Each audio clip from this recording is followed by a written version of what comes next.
welcome to the A Book a Day channel. Today I'm going to talk to you about a book called Steve Jobs. This is the official biography of Steve Jobs, which he authorized during his lifetime.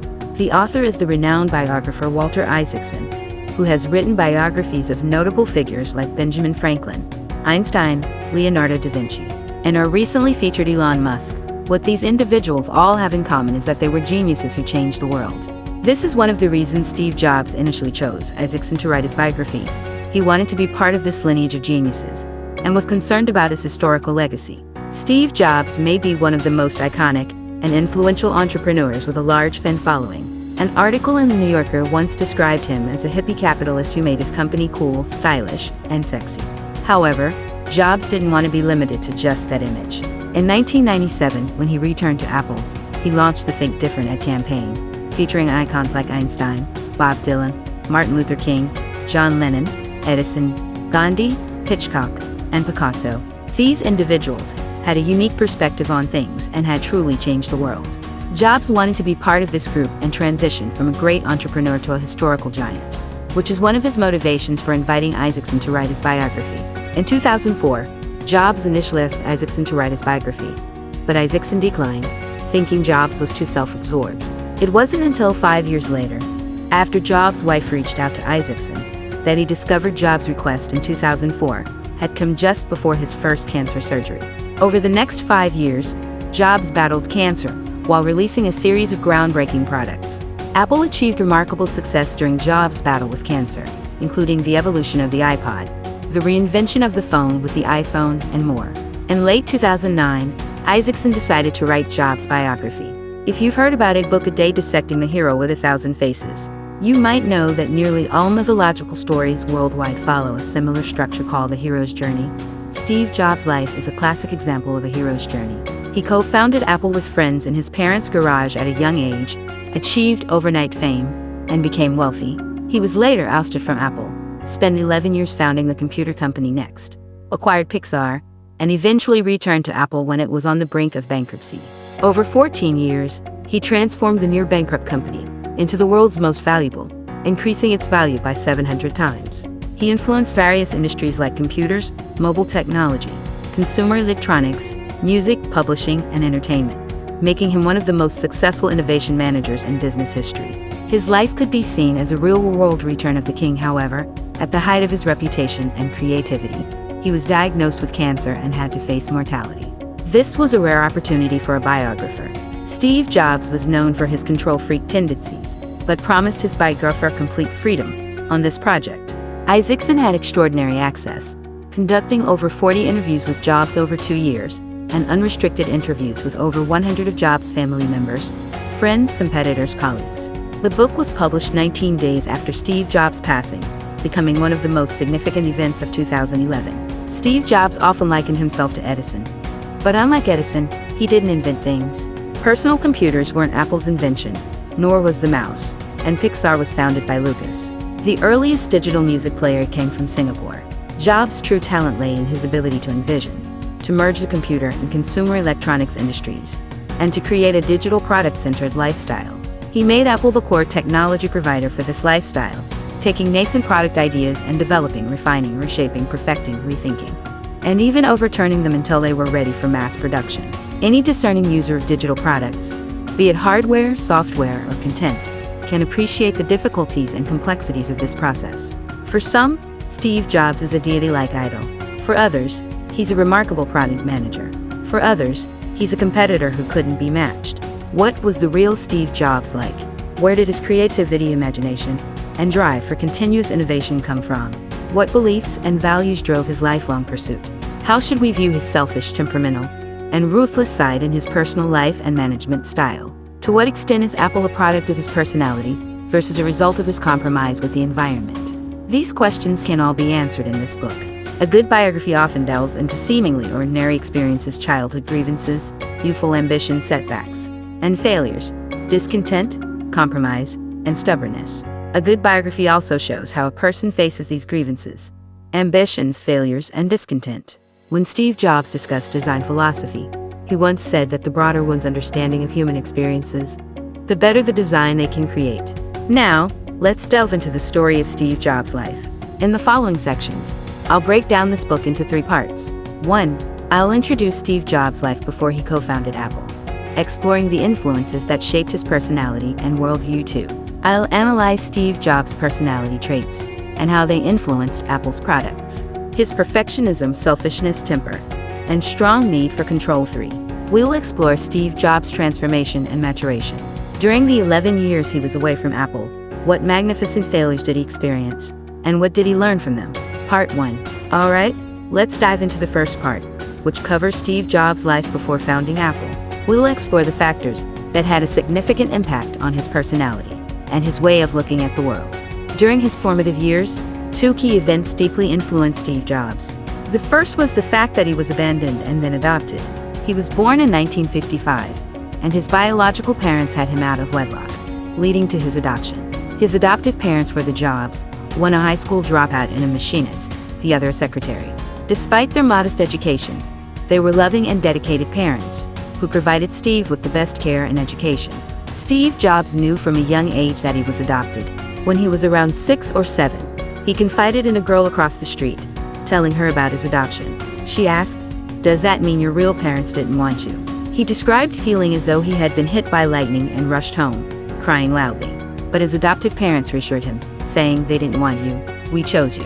Whether this experience left some form of childhood trauma in Steve Jobs is not explicitly stated by the author, and Jobs himself never admitted to it. He insisted that he never felt abandoned and, on the contrary, his adoptive parents always made him feel special. However, this sense of abandonment and selection likely formed 2 fundamental contradictions in his personality. On one hand, he had a strong desire for control. He wanted to have full control over himself, his environment, and everything he created. On the other hand, he felt special and believed that the world's rules did not apply to him. This might have deepened his innate rebelliousness and stubbornness. He loved his adoptive parents but was skilled at manipulating them emotionally, using various tactics to make them bend to his will. He insisted that they send him to Reed College, an expensive private institution, without expressing any gratitude, and even refused to say goodbye when he dropped out after just 1 semester. Later, he decided that his parents' money had been wasted, so he quit Reed but continued to audit classes. Steve Jobs' interactions with his parents set a template for his relationships with people throughout his life, including friends, family, and colleagues. He often made extreme and unreasonable demands of them, and they would often yield to his will. During this stage of his life, another significant event that had a profound impact on Steve Jobs was the time and place of his birth and upbringing. 1960, when he was 5 years old, he moved with his adoptive parents to the San Francisco Bay Area, specifically Mountain View, where he spent his childhood. The San Francisco Bay Area in the 1960s was the epicenter of the convergence of political, cultural, and technological movements on the west coast of the United States.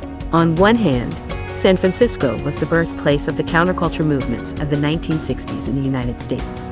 Many subcultural movements, such as rock and roll, the hippie movement, environmental awareness, and anti-war protests, originated from this region and had a nationwide impact. On the other hand, Mountain View, as a core area of Santa Clara Valley in California, was the birthplace of the engineer culture of Silicon Valley. Steve Jobs' childhood years coincided with the period when Santa Clara Valley was transitioning from a traditional agricultural community to the microelectronics industry. At that time, the United States, as the world's wealthiest nation, was in the midst of its prosperity. Stanford University and the U.S. military had both invested significant funds and intellectual resources in the valley, leading to rapid economic growth. In 1971, this region was officially named Silicon Valley. Growing up in such a place, Steve Jobs was influenced by both the engineer culture, leading to his interest in mathematics, science, and electronics from a young age, as he mingled with various geek clubs. Simultaneously, he was a hippie who loved rock music, experimented with psychedelic drugs, admired Bob Dylan and the Beatles, and dropped out of college midway to seek spiritual enlightenment in India. He said his journey was not just an adventure, it was a serious exploration. In his own words, "I got into the Zen Buddhist thing. My only question was, why are we here? I wanted to find out what it all meant." His journey to India had a profound and lasting impact on Steve Jobs. After spending 7 months there, he returned to the United States, stating that he saw the craziness of the Western world and the limitations of rational thinking. While rational thinking was essential, you also needed inherent that experiential wisdom. Isaacson believed that Steve Jobs was exceptionally gifted, possessing both the technical sensitivity of a geek and the artistic sensitivity of a hippie. In a world where some people love art and some love technology, often causing divisions and conflicts, Steve Jobs loved both, and he built bridges between them. This seemed almost destined, as well as a conscious choice. One of Steve Jobs' early life idols, Hewlett-Packard co-founder Edwin Land, told him that the intersection of science and the arts was the source of creativity. Steve Jobs frequently used an image at Apple's product launches, two intersecting road signs, one pointing to the liberal arts and the other to technology, with him standing at the intersection. He wanted Apple to stand there too. In all Apple products, technology was combined with perfect design, appearance, feel, sophistication, user-friendliness, and even romance. However, Steve Jobs stood at this crossroads, and he didn't quite fit in with the mainstream world. He was often seen as eccentric or even mad. Thanks to the unique tolerance and protection of Silicon Valley for such individuals, Steve Jobs was able to gradually accumulate confidence in himself, Silicon Valley, and technology within this environment. Here's a brief summary of the content covered in the first part. We introduce two significant events from Steve Jobs' upbringing that had a profound and lasting impact on his life. First, the fact that he was abandoned by his biological parents but chosen by his adoptive parents, leading to his strong desire for control and the belief that he was special. Second, his birth and upbringing in the San Francisco Bay Area, which exposed him to both the engineer culture of Silicon Valley and the counterculture movements of the 1960s, forming a rare combination of technical and artistic sensibilities in him. Next, let's discuss the second part, which delves into the relationship between Steve Jobs' personality traits and Apple products. Steve Jobs was undoubtedly a complex individual. On one hand, he had a passionate love for beauty, design, and technology. On the other hand, he had aspects of his personality that were selfish, temperamental, highly controlling, and even ruthless. Is there any merit to the claim that Apple is a reflection of Steve Jobs' personality? Regarding these questions, one overarching viewpoint of the author is that the essence of Steve Jobs' success lies in his ability to seamlessly merge various contradictory personality traits and behaviors. To some extent, Apple Incorporated is indeed a product of Steve Jobs' personality. Furthermore, many of the less favorable aspects of his character are connected to his passion for beauty, design products, and the desire to build a timeless company. First, Steve Jobs' inclination toward perfectionism and his extreme attention to detail were influenced by his adoptive father, who was a mechanic. His adoptive father instilled in him the idea that pursuing perfection means giving your utmost effort, even in areas that others might not see. For example, when they painted a fence together, his adoptive father told him that they needed to paint the backside of the fence perfectly because even though others wouldn't see it, he would. A true artist never compromises, nor takes shortcuts. From the inception of Apple's first computer in his adoptive father's garage, to later products like the iPod, iPhone, iPad, and even Apple's retail stores, Steve Jobs consistently adhered to this principle. Anything he created, from design to functionality, from software to hardware, had to be close to perfection. Even if this pursuit of perfection incurred additional costs, time constraints impacted efficiency, and strained his employees, he staunchly stood by his convictions. For instance, when developing the second-generation Apple computer, he rejected the initial circuit board design because he found the wiring not straight enough. During the development of the Macintosh, he obsessively focused on font design, letter spacing, and layout design. Some around him thought he was wasting time and energy on fonts, but he was relentless in his pursuit of perfection. When creating the iMac, he visited a candy factory to learn how to give the plastic casing vibrant, translucent colors for the perfect design. While designing the decor for Apple retail stores, he insisted on importing a specific type of finely selected blue-gray stone for the store's floor, although concrete could have imitated the same color and pattern at 10% of the cost. Steve Jobs' perfectionism extended to not allowing anyone to alter his designs. He initially planned to have only 2 expansion slots on the second Apple computer, one for a printer and one for a modem. However, Steve Wozniak opposed this idea and eventually added 8 expansion slots to the second computer.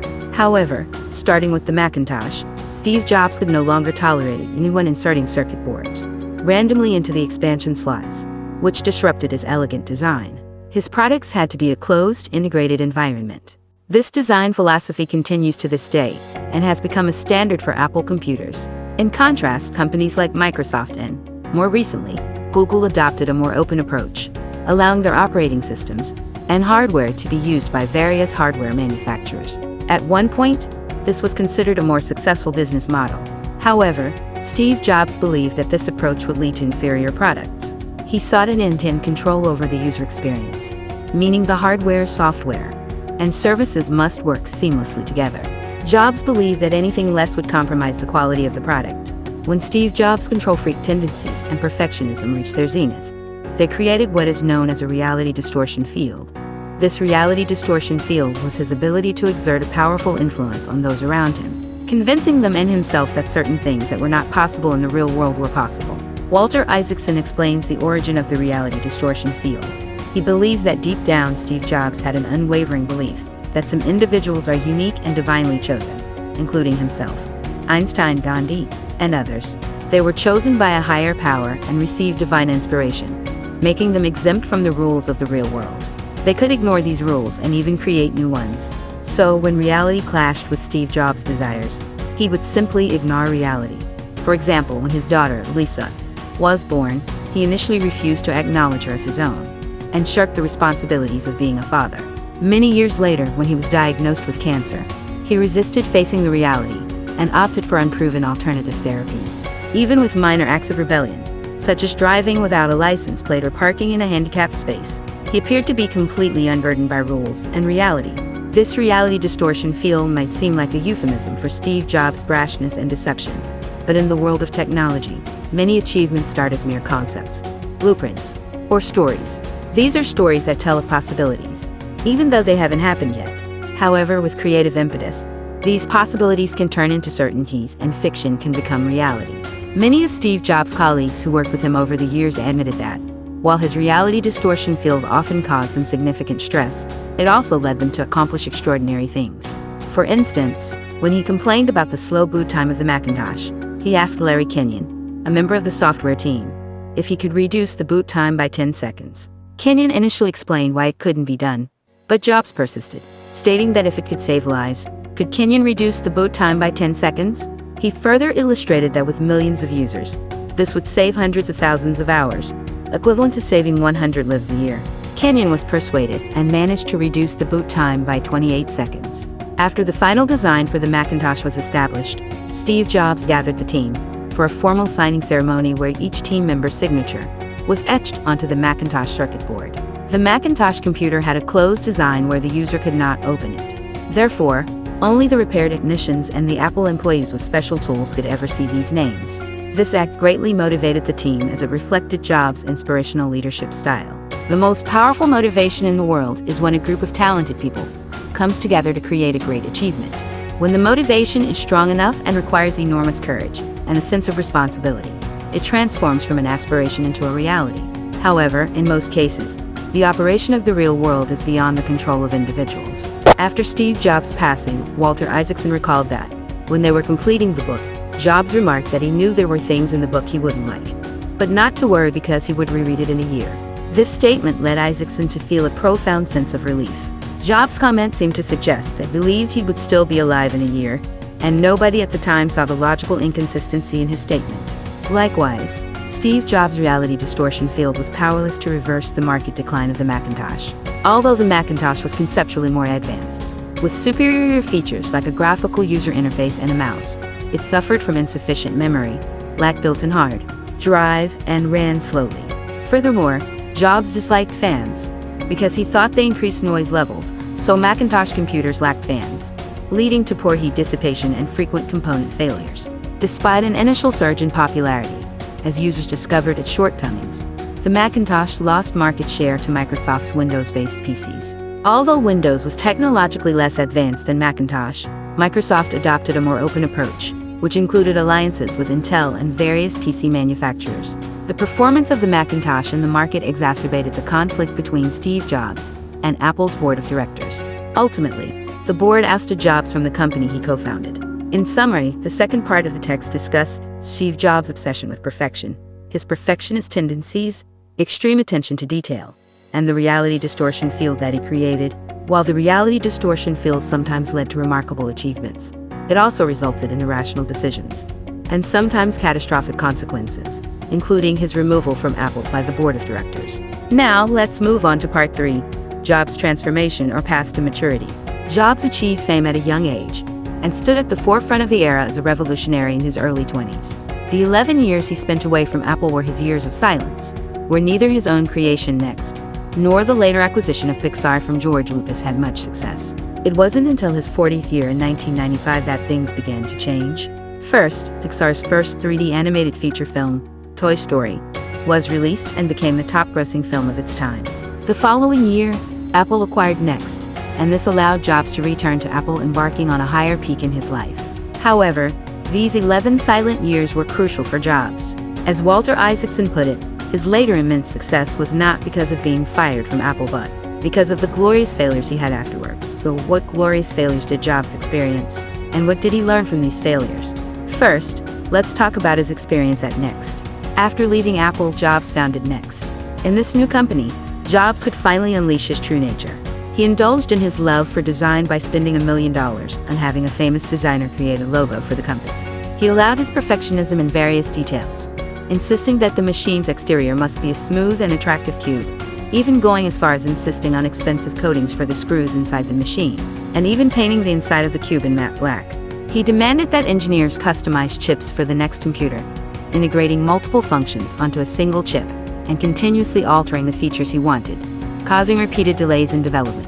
He also obsessively made continual changes to the factory's color scheme, with the machines and assembly lines being repainted again and again. At Next, we see a recapitulation of Jobs' past experiences, a strong passion for design and aesthetics, a reality distortion field, exceptional persuasive abilities, perfect product launches, and once again, failures. His initial goal was to create a powerful yet reasonably priced computer for the high-end education market. However, the result he got was a beautifully designed cube that was very powerful, but also very expensive and impractical. Eventually, he had to give up on hardware and shift to a purely software-oriented company. This went against his fundamental belief in integrated software and hardware, which caused him great pain. These failures forced him to reflect on his own flaws, such as whether his obsession with details and his controlling nature were clouding his judgment of the market. Most importantly, he questioned whether he was always right. Although these questions didn't have definitive answers, the fact that Jobs was willing to reflect marked a significant change for him. Now let's talk about Pixar. Jobs acquired Pixar Animation Studios from the renowned filmmaker George Lucas.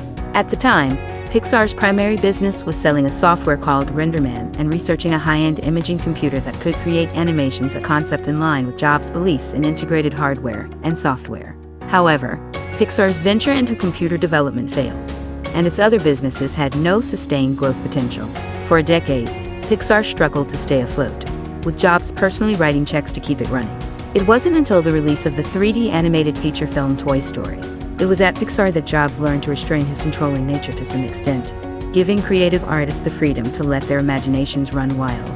The way Pixar's spiritual leader, Ed Catmull, managed his staff had a positive influence on Jobs. Jobs also learned that his ideas weren't always right because, according to his original plan, Pixar was supposed to focus on developing graphics production software rather than making animated movies. If Pixar's geniuses hadn't had independent thoughts, they might have been crushed by his will. During this time, Jobs also underwent various changes in his personal life. His marriage to Laureen Powell brought emotional stability. He reconnected with his birth mother and sister, and to some extent, repaired his relationship with his once-abandoned daughter, Lisa. During this period, Jobs became more patient, learned to temper his controlling nature when necessary, and became better at collaboration. These qualities were crucial to Apple's success in the years to come. For instance, consider the App Store. Jobs initially resisted opening it to any external developers, fearing that allowing others to develop applications for the iPhone might expose it to viruses or damage its integrity. However, he quickly realized he was wrong and found a win-win solution, allowing external developers to write applications, even including competitors like Kindle. However, developers had to adhere to strict standards, undergo Apple's testing and approval process, and could only sell their apps through the iTunes Store. This approach allowed for openness while ensuring sufficient control to protect the iPhone's integrity and maintain a clean user experience. Apple's success in the following decade wasn't just about Jobs creating great devices like the iPod, iPhone, and iPad. It was about creating a new ecosystem around these devices. In short, Apple's success in the next decade, in addition to Jobs' precise grasp of public aesthetics and the spirit of the times, was also about his newfound patience, cooperation, and concessions. This concludes part 3 of the book. Jobs' experiences of founding Next and acquiring Pixar during his exile. Those 11 years of his life were a low point, but these experiences reshaped him and helped him achieve greater success after his return to Apple.